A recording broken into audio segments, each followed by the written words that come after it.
cara menceritakan itu jauh lebih penting dari sekedar konten yang benar, konten yang baik. Karena manusia lebih senang diceritain daripada dikuliahin.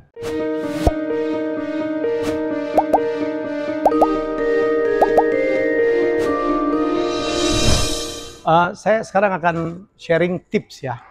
Saya berbagi tips bagaimana menjadi seorang pembicara yang baik. Karena tiap hari kan manusia berbicara. Bukan cuma pidato, kita bisa ngobrol, kita bisa nge-lead meeting, kita bisa lagi diskusi dan orang mendengarkan. Ya, apa tipsnya? Tipsnya cuma satu. Kalau kita mau didengarkan sama orang, apa yang kita sampaikan itu tidak saja tergantung kepada konten, tetapi tergantung kepada bagaimana cara kita menceritakan. Sekali lagi, cara menceritakan itu jauh lebih penting dari sekedar konten yang benar, konten yang baik. Konten itu isi yang kita sampaikan ya. Isi yang kita sampaikan boleh saja baik, betul, ditulis dengan benar, tetapi kalau kita menyampaikannya dengan cara yang membosankan, nggak ada ekspresi, dan tidak dengan teknik tertentu menyampaikannya, orang ngantuk, orang tertidur, orang nggak dengerin, ditinggal kita, orang main handphone, itu disebut dengan distraction. Jadi, kalau kita mau didengarkan orang, kita harus tanya apa yang mereka kepengen kita sampaikan. Research kita.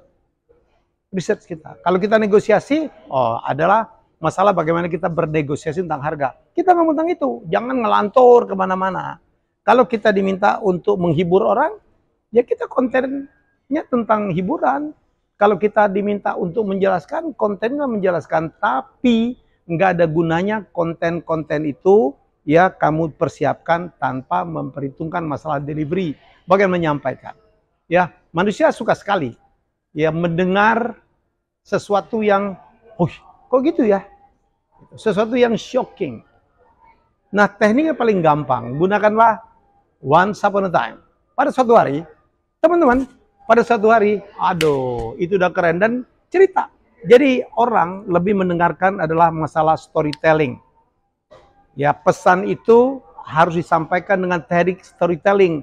Jangan kayak dosen atau guru di kelas yang kering banget.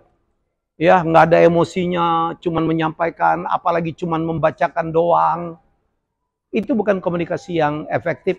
Saya ingat waktu saya RDP ya, rapat dengar pendapat dengan Komisi 1, pada saat saya setelah dipecat oleh Dewan Pengawas di TVRI, saya bikin tuh, shocking betul.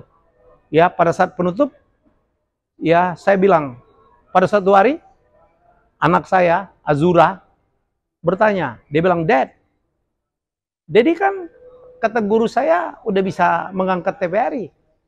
Bagus banget. Sekarang orang nonton gara-gara Dedi mimpin TVRI. Dedi saya tahu juga, Azura tahu juga nggak korupsi. Buktinya penghasilan Dedi turun.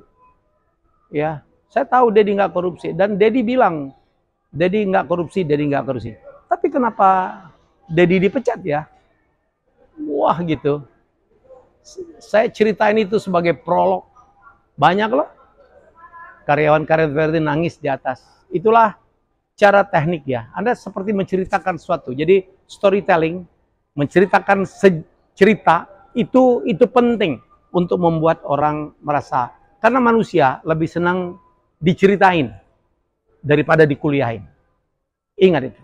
Jadi kalau mau menjadi seorang komunikator yang baik, belajarlah bercerita, ya, bukan belajarlah memberi kuliah. Memberi kuliah yang menarik itu adalah kalau dengan teknik bercerita. Gini loh, tadi Bapak barusan ketemu ini, orangnya keren loh. Saya belajar banyak dari orang ini, mau tahu nggak? Itu semuanya adalah teknik storytelling. Once upon a time. Pada satu hari, saya terbangun. Pada satu hari, saya melihat sesuatu yang kok aneh ya.